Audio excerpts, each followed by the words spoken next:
Have you ever looked at someone in power and thought, how did they get there?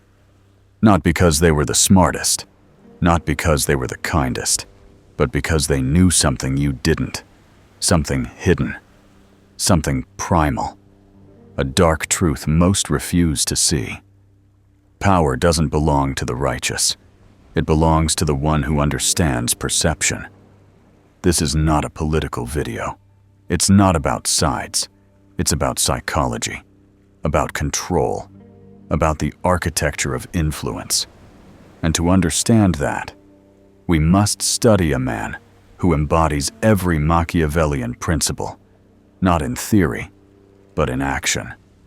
Donald Trump, not as the media paints him, not as his enemies mock him or his followers worship him, but as a case study, a mirror, a mask, a manifestation of what happens when manipulation is not hidden, but proudly displayed. This is not a condemnation. It's a dissection, a journey through 8 psychological chapters, each one revealing a truth about you, not just him.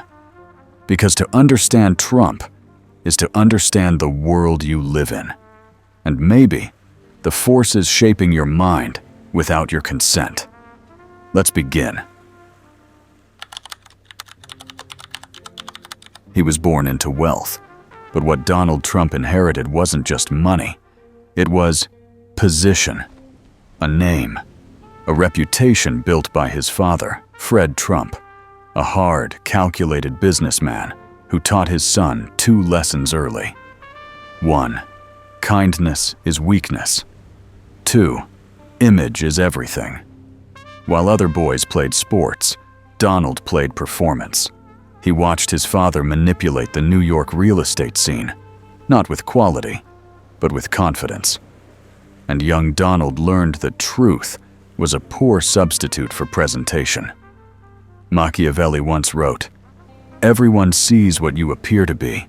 Few experience what you really are."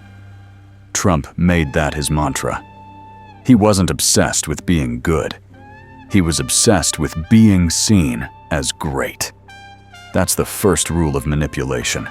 Master perception, and reality will follow. In the 1980s, Trump plastered his name on everything. Buildings, yachts, airlines, even bottled water. Trump wasn't a person. He was a brand, a symbol. People didn't trust him because of what he did. They trusted him because of what he projected. Confidence, grandeur, power. But behind the scenes, his empire was fragile. Loans were defaulted, projects overhyped, bankruptcies hidden behind bombast. Still, the public saw gold, because Trump understood something few others did. If you never stop selling the myth, people will buy it, even as it crumbles in their hands. This wasn't charisma, it was calculation. He once told a reporter, "If you tell people something enough, eventually they'll believe it." It sounds outrageous, but it works, and that's the point. In The Prince, Machiavelli warned, "Men are so simple and so obedient to present necessities that he who deceives will always find someone who will let himself be deceived." Trump's genius wasn't in creating value. It was in creating a need to believe. He understood that most people don't want complexity. They want certainty. And if you can provide that, even if it's false, you own them. Fast forward to 2004. The Apprentice. Trump walks into a room. Silence follows. A gold tie, a black coat, a look of disdain. He doesn't ask for respect. He demands it. And in that moment, millions of viewers, workers, entrepreneurs, dreamers, hand over their emotional power. Look at this man, they think. He decides who wins. He decides who's fired. He must be strong. But strength is not power. Power is making others believe you are strong. Machiavelli called it the great deception, and Trump wielded it like a weapon. By the time he said, You're fired. He had already fired something far more valuable: your doubt. And that was the true trick. Because in the game of power, the truth doesn't matter. Only the performance does. Reflect. Have you ever followed someone, not because they were right, but because they looked like they knew what they were doing? Have you mistaken confidence for competence? Welcome to Chapter 1, where masks aren't lies. They're the only truth that matters. If this message resonates with you, hit the subscribe button and join the channel. Thank you for being here. In 2004, a new Trump emerged. Not the real estate mogul, not the tabloid punchline, but something far more powerful, a symbol of judgment. The Apprentice wasn't just reality TV, it was a stage, and Trump, the director. Each episode was a ritual of power, eager contestants groveling for approval, tasks designed to create tension, boardroom confrontations filmed like political executions. And in the center of it all, Donald Trump, silent, watching, not reacting, calculating. Then came the verdict. You're fired. Not a catchphrase, a psychological climax, a performance that burned into America's collective mind. Machiavelli wrote, "The first method for estimating the intelligence of a ruler is to look at the men he has around him." But Trump flipped that on its head. He didn't surround himself with strong allies. He surrounded himself with desperate performers. Why? Because in desperation, people reveal their true self. And in doing so, they become easier to control. Every episode was a study in human behavior. Who begged, who broke, who betrayed, and all of it carefully orchestrated, like a modern Colosseum, where the emperor doesn't just kill with swords, he kills with silence. The lesson? Power doesn't scream, it waits. Trump didn't argue. He let others collapse. He didn't plead. He provoked. He didn't lead through example. He led through tension. Machiavelli knew this well. It is much safer to be feared than loved if you cannot be both. And love was never the goal. Loyalty was. And fear secures loyalty far better than affection ever could. But this wasn't just about fear. It was about reward. The manipulator's dual blade, validation and punishment. To those who flattered, Trump gave favor. To those who questioned, he gave the boot. The audience at home didn't see a dictator. They saw a straight shooter, a man who tells it like it is. But beneath that illusion lay a darker truth. He wasn't speaking truth. He was modeling power. And millions were watching, taking notes, learning that domination could be charming, that cruelty could be clever, that humiliation could be earned.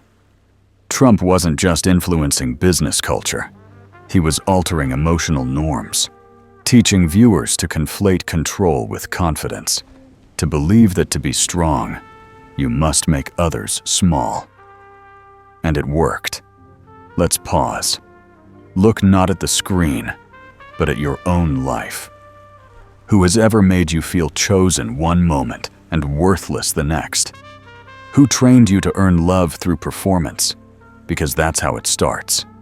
Manipulation isn't always obvious. It doesn't need violence, just emotional calibration. A compliment here, a threat there. And slowly, you become addicted to approval and allergic to disapproval. Trump didn't invent this pattern, but he mastered it. Publicly, proudly, profitably. And as his popularity grew, so did the myth. The strong man, the deal maker, the one who gets it done.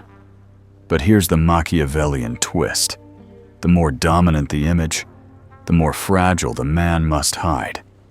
Control becomes not just a strategy, but a shield. Because when power is performative, losing face becomes existential. To be doubted, to be laughed at, to be ignored. For the manipulator, these are not just insults. They are death blows. So the performance must continue. Bigger, louder, riskier. And when The Apprentice ended, Trump didn't stop. He just changed stages, and the audience was bigger than ever. Reflect. Have you ever kept performing just to hold on to someone's approval? Have you ever feared silence more than insult? Then you understand. You've lived the script. And in Chapter 3, we'll step behind the curtain into the political arena, where perception becomes weaponized and power moves from boardroom to ballot.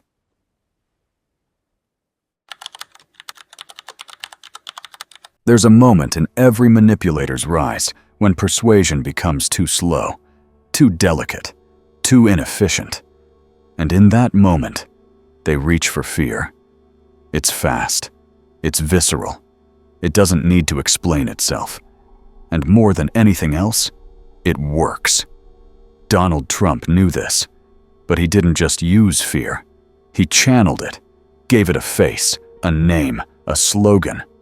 They're bringing drugs. They're bringing crime. They're rapists. The room was silent. Then it exploded. Because fear, especially when attached to identity, becomes electric. Trump's campaign wasn't about policy. It was about psychology. He didn't offer solutions. He offered enemies, immigrants, the media, the deep state, China, the elite, even former allies. Everyone could be a target. And the more chaotic it became, the more he stood firm, as the eye of the storm. Machiavelli warned, "A prince must learn to arouse fear in such a way that, if he does not gain love, he at least avoids hatred." Trump took the risk. He embraced the hatred, because hatred draws attention, and attention in the modern world is power. But it wasn't just what he said, it was how. He understood emotional cadence, pacing, volume, the deliberate simplicity of his words. Build the wall. Drain the swamp. Make America great again. These weren't campaign promises. They were emotional anchors, and they bypassed logic straight into the limbic system. The manipulator doesn't need to explain. He needs to trigger, to provoke doubt, to hijack urgency, to create a reality where disagreement feels like betrayal. And suddenly, we weren't arguing facts. We were defending identities. You weren't just voting, you were proving loyalty. To your country, to your tribe, to your survival. And this is where the game changes. Because once fear is internalized, it becomes self-policing. People silence themselves. Friends drift apart. Family dinners turn into battlegrounds. Not because of Trump, but because he lit the match. And once lit, the fire spreads on its own. Let's pause. Think about it. When was the last time you made a decision because you were afraid not to? Afraid of being wrong. Afraid of being called out. Afraid of being left out. That's not freedom. That's emotional occupation. Trump didn't take power. He made others give it to him, willingly, because they feared the alternative more. That's the Machiavellian sweet spot. To rule, not through force, but through internalized obedience. He said, "I alone can fix it." And in that phrase, he placed himself between you and the apocalypse. The savior complex, The protector narrative, the father figure. It's ancient, it's effective, and when paired with emotional chaos, it becomes nearly unbreakable, because to question the leader becomes to invite doom. Machiavelli wrote, "It is necessary to be a fox to recognize traps, and a lion to frighten wolves." Trump became both, a fox in language, a lion in presence, a figure who could say the unsayable and walk away more powerful. How? Because every scandal was absorbed into the myth of persecution, the myth of authenticity, the myth of invincibility. And in time, the more outrageous he became, the more real he seemed. That's the paradox. In a world where everything feels fake, the most reckless man becomes the most trusted. So ask yourself, not who you believe in, but why. Was it facts that drew you in? Or fear? Was it logic that guided your choice? Or the need to feel protected, even if that protection came wrapped in fire? Because that's how manipulation works at scale. It doesn't invade, it invites. It makes you feel like you're saving yourself, even as you surrender your mind. Reflect. What if the person you fear isn't your enemy, but your mirror? And in Chapter 4, we'll go deeper into the strategy behind the chaos, the silence behind the screaming, the method behind the madness. Because the real manipulator never panics. He calculates.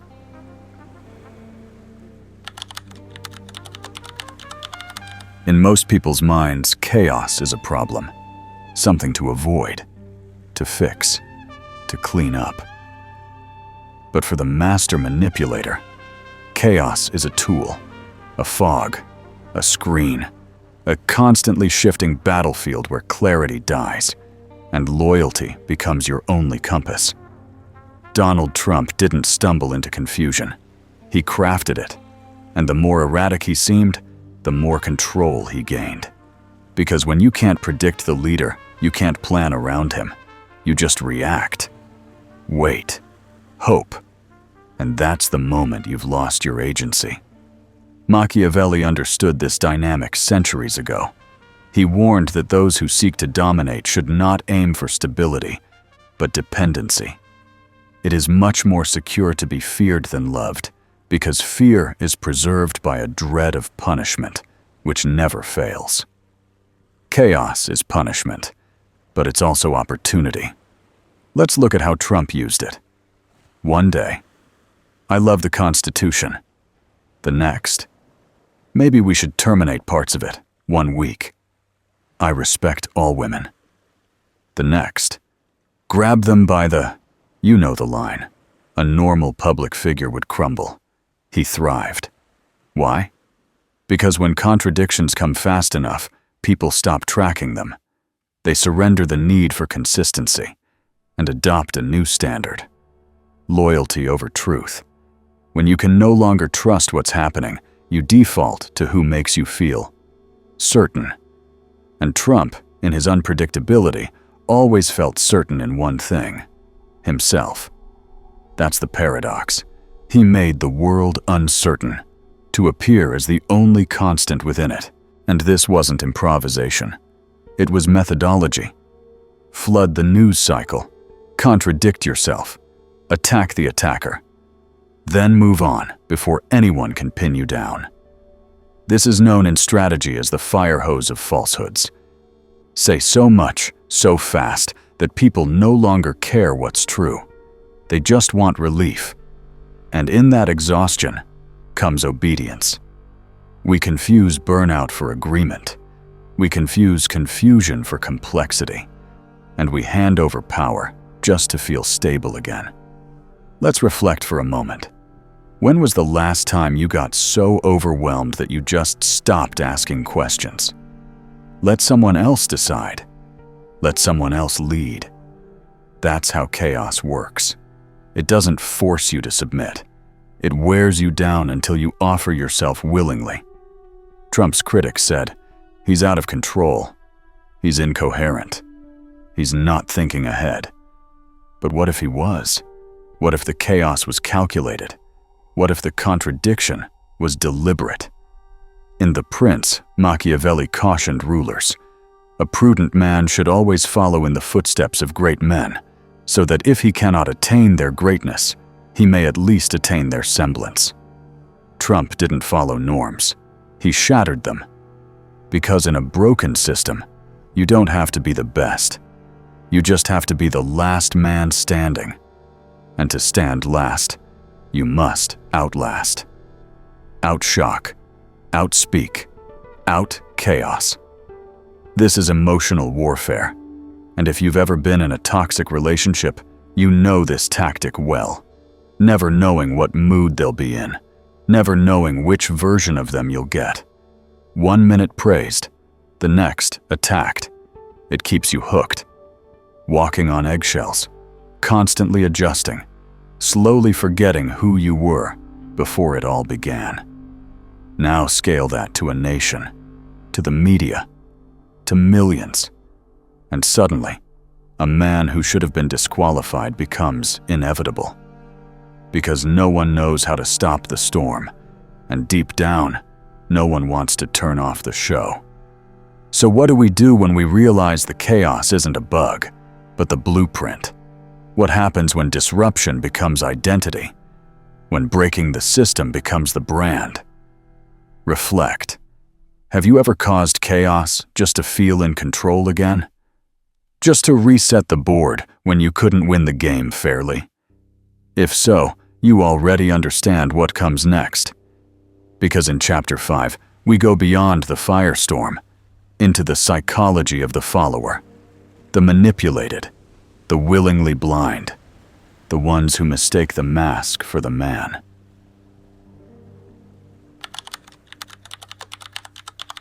Every manipulator needs a mirror, and that mirror is the people who follow him.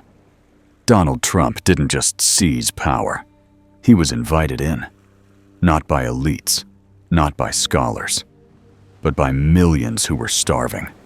Starving for attention, starving for meaning, starving for someone, anyone, to say what they were too ashamed, too angry, too exhausted to say aloud. And Trump said it. Crude, unfiltered, mocking.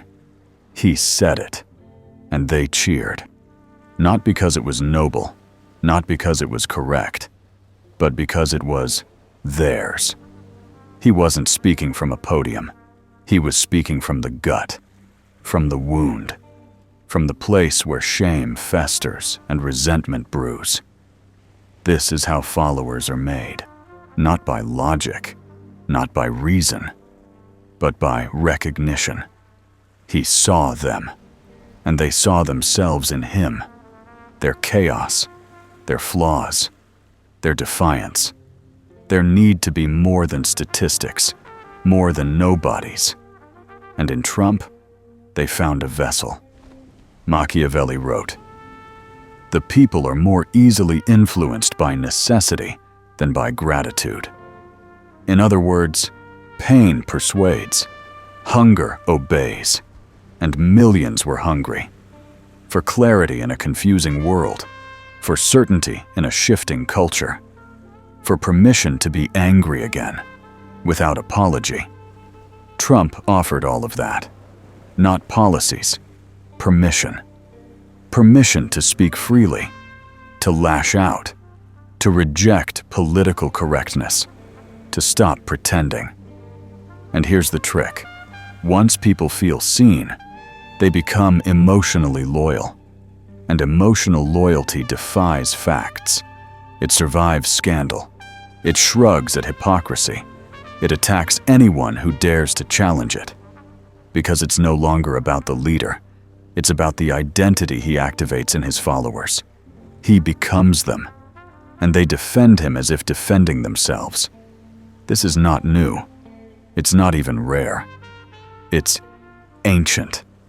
Tribal loyalty, hero worship, religious fervor, all fueled by the same emotional need, to belong. And in the absence of belonging, people will follow anyone who gives them purpose, even if it's built on rage. Let's reflect. Have you ever defended someone not because they were right, but because they made you feel important, understood, included? That's the gravitational pull of manipulation. It doesn't demand submission. It wraps itself in your identity, and then makes any criticism feel like an attack on you. So when Trump was criticized, his followers didn't hear logic. They heard betrayal. They heard elitism. They heard, "You're stupid for believing in him." And no one wants to feel stupid. So they dig deeper, defend harder, believe more. Even as the facts fall apart, even as the contradictions mount. Because at some point, belief becomes armor.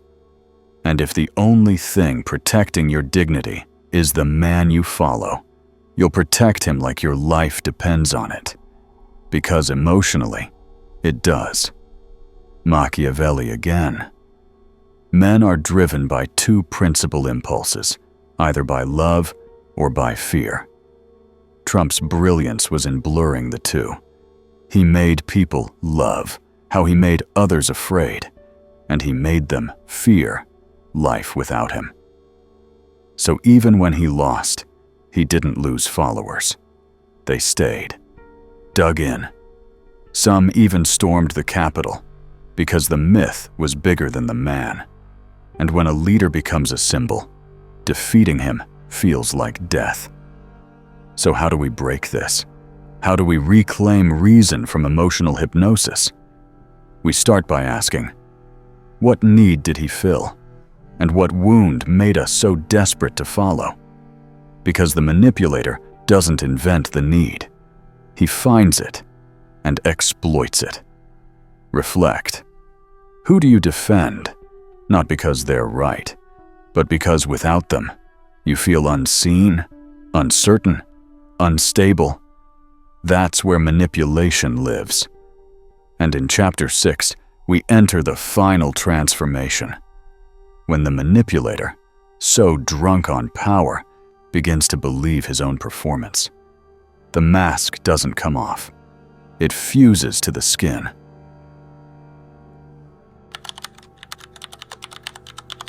Every mask, no matter how convincing, starts as an act, a performance, a choice.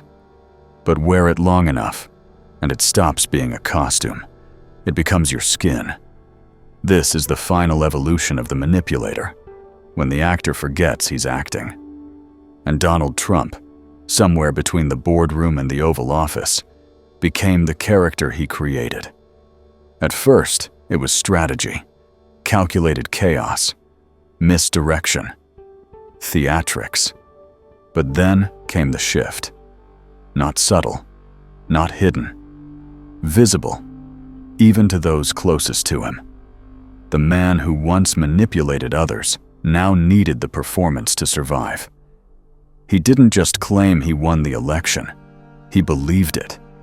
He didn't just question the media, he saw himself as its victim.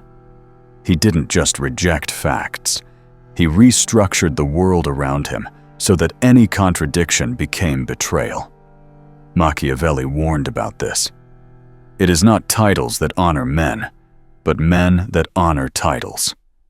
When the title becomes your identity, when the myth becomes your mirror, you stop adjusting to reality and start bending reality to fit you. That's no longer manipulation. That's delusion. And delusion, when it holds power, is more dangerous than any lie.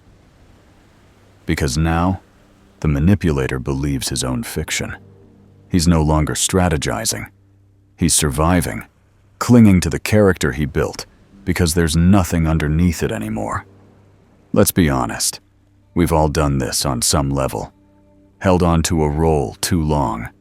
Played the strong one, the smart one, the funny one, the one who always has it together. Until it wasn't a performance, it was a prison. And the moment you try to step out, you feel exposed, unmoored, lost. Because if you're not the image, who are you? Now imagine that question, but for a man watched by the entire world. A man whose every sentence, every gesture, every mistake is broadcast and magnified. Trump couldn't afford to be wrong, to lose, to apologize, because his brand was built on one word: winning. And if he stopped winning, the illusion collapsed, and with it, his identity. So he fought, not for policy, not for people, for the performance, even when it hurt him, even when it shattered the country, even when it led to violence. Because when a manipulator believes his own myth, he becomes its hostage. And in the final days of his presidency, we didn't see a man in control. We saw a man unraveling, still loud, still defiant, but behind the eyes, desperate to preserve what could not be preserved, desperate to stay in the role that no longer served him, but had become him. Machiavelli warned rulers, a prince who loses the support of the people cannot stand for long. But what happens when the prince stops seeing the people altogether? When all he sees is a reflection of himself, in every cheer, every threat, every echo chamber? What happens when the manipulator becomes the manipulated? Not by others, but by his own ego? That is the final twist, the cruel irony. The same man who once pulled strings with precision, now tangled in them. And the more he fought to untangle, the tighter the performance wrapped around his neck.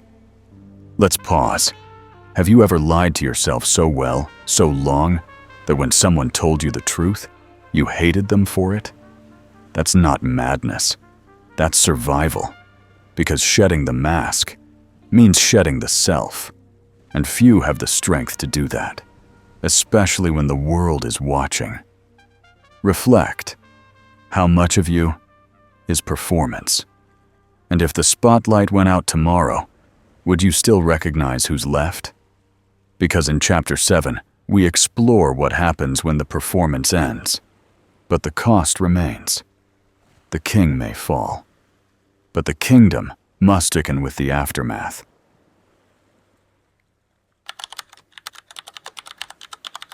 What happens to a kingdom when the king leaves the throne, but his shadow stays behind? That's the question America was forced to answer the moment Donald Trump stepped out of the White House. The man was gone, but the atmosphere he created lingered, like smoke after fire, invisible, unspoken, still choking the lungs. This is the final stage of mass manipulation, when the operator disappears, but the machinery keeps running. Machiavelli understood this perfectly. He who introduces a new order of things has all those who profit from the old order as enemies, and only lukewarm defenders in those who might benefit from the new. Translation: the moment the source of manipulation exits, the chaos doesn't end, it fractures. And that's what happened. Political institutions became more hostile, families became more divided, truth became more negotiable. Because even though Trump was no longer in charge, his logic was still in circulation. Don't trust them. They're out to get you. Only I can protect you. These phrases, they didn't leave with him. They were absorbed by copycats, by movements, by ordinary people who had once felt powerless, but now felt awakened, or worse, entitled. Because manipulation doesn't just affect the target, it rewires the culture. And once normalized, it doesn't need a leader anymore. It sustains itself. People who once bit their tongue now speak without filter. People who once trusted institutions now view everything with suspicion. People who once believed in unity now defined strength by division. This is the aftermath. This is the kingdom after the king. And here's what's most disturbing. Many didn't want to go back. To nuance, to diplomacy, to complexity. Too slow, too fake, too polite. Because once you've tasted the high of emotional clarity, of us versus them, of good guys and bad guys, it's hard to re-enter a world of gray areas. So the culture shifted. Silence became cowardice. Outrage became loyalty. Doubt became treason. And all of it, with or without Trump's daily presence. Let's reflect. Have you ever felt like something changed around you, even after the person causing it disappeared? Like a parent who left, but whose voice still echoes in your decisions? Like a relationship that ended, but still controls who you trust now? That's what we're talking about. Psychological residue. And it's powerful. Because when you internalize the manipulator's world, you start playing by rules you didn't write. And here's the most dangerous part. You forget the rules were ever different. Machiavelli again. Men change their rulers willingly, hoping for better, but they always find themselves deceived. It's a loop, a cycle. And once you've lived under a manipulator's spell, you may find yourself craving the illusion of certainty even after it hurts you. Because at least it made you feel something. Certainty, pride, belonging, revenge. The feelings remain, even when the leader fades. And so the world Trump helped create doesn't need him anymore. It imitates him. Not in policy, in posture, in defiance, in mockery, in dominance as virtue. People now run for office not to lead, but to fight. Not to represent, but to insult. Because that's what we rewarded. That's what we watched. That's what we let win. So now we must ask, what remains of the kingdom when its king never truly leaves? When the policies fade, but the performance lives on? When the people who once followed become performers themselves? Mimicking tone, copying strategy, channeling rage, and calling it leadership. This is where we are, in the aftershock, in the residue, where every conversation feels like a landmine, where every disagreement feels like war, where facts have weight, but feelings still win. And beneath it all, a hunger to return to the show. Because once you've lived inside a spectacle, reality feels too quiet, too slow, too boring. So here's the final question of this chapter. What are you still carrying from someone who left? What tone did you adopt? What fear did you inherit? What role are you still playing, even now, long after the king has fallen? Reflect. You can exile the ruler. You can destroy the symbols. But until you reclaim your inner landscape, you're still living in his kingdom. In Chapter 8, the final chapter, we explore the exit, the rebirth, the painful, liberating truth about reclaiming your mind after manipulation has shaped your world.